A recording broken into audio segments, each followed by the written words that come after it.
કેન્દ્રીય ગૃહ અને સહકારિતા મંત્રી અમિતભાઈ શાહ ગુજરાતની મુલાકાતે આવી રહ્યા છે ત્યારે 3 દિવસની મુલાકાતમાં વિવિધ વિકાસ કાર્યોને લોકાર્પણ તેઓ કરવાના છે।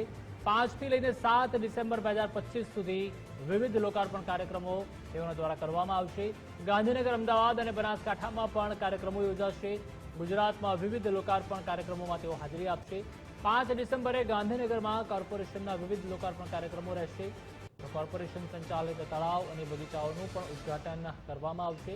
વિવિધ કાર્યક્રમોમાં અમિતભાઈ શાહ લોકો સાથે સંવાદ પણ કરશે। તો 6 ડિસેમ્બરના રોજ બનાસકાંઠામાં વિવિધ લોકાર્પણ કાર્યક્રમ યોજાશે। બનાસ ડેરીના વિવિધ પ્લાન્ટનું અમિતભાઈ શાહ લોકાર્પણ કરશે। તો બનાસ ડેરીના વિવિધ પ્લાન્ટની પણ મુલાકાત લેશે। બનાસકાંઠાના મહિલા દૂધ ઉત્પાદકો સાથે પણ તેઓ સંવાદ કરશે।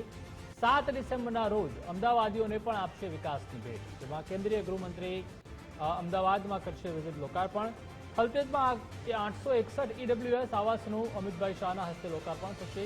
તો સરખેજ અને બોડકદેવમાં પણ વિકાસના વિવિધ કાર્યોનું લોકાર્પણ થશે।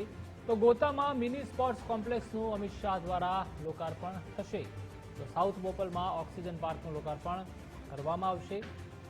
વધુ માહિતી માટે સંવાદદાતા નિકુંજ જાની જોડાઈ ચૂક્યા છે। નિકુંજ, કેન્દ્રીય ગૃહ અને સહકારિતા મંત્રી અમિતભાઈ શાહ ગુજરાતની મુલાકાતે આવવાના છે અને વિવિધ વિકાસની ભેટો આપવાના છે। તેમનો 3 દિવસનો લાંબો ગુજરાત પ્રવાસ છે અને આ ગુજરાત પ્રવાસ દરમિયાન અલગ અલગ ઢગલાબંધ કાર્યક્રમો છે કે જેની અંદર તેઓ ઉપસ્થિત રહેશે, હાજર રહેશે। હંમેશા તેઓ જ્યારે ગુજરાત મુલાકાત આવતા હોય છે ત્યારે પોતાના સંસદીય વિસ્તારોના અલગ અલગ નાનાથી લઈને મોટા કાર્યક્રમોની અંદર તેઓ ઉપસ્થિત રહેતા હોય છે। 5 થી 7 ડિસેમ્બર વચ્ચે 3 દિવસ માટે તેઓ ગુજરાત આવશે।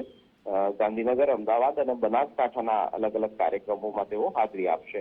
5 ડિસેમ્બરે ગાંધીનગરમાં કોર્પોરેશનના વિવિધ લોકાર્પણ કાર્યક્રમોની અંદર તેઓ હાજરી આપશે। આ ઉપરાંત અર્થ ડે ની ઉજવણી જે છે તે થવાની છે ગાંધીનગરના મહાત્મા મંદિર ખાતે, તેની અંદર પણ તેઓ ઉપસ્થિત રહેશે તે પ્રકારની માહિતી મળી રહી છે।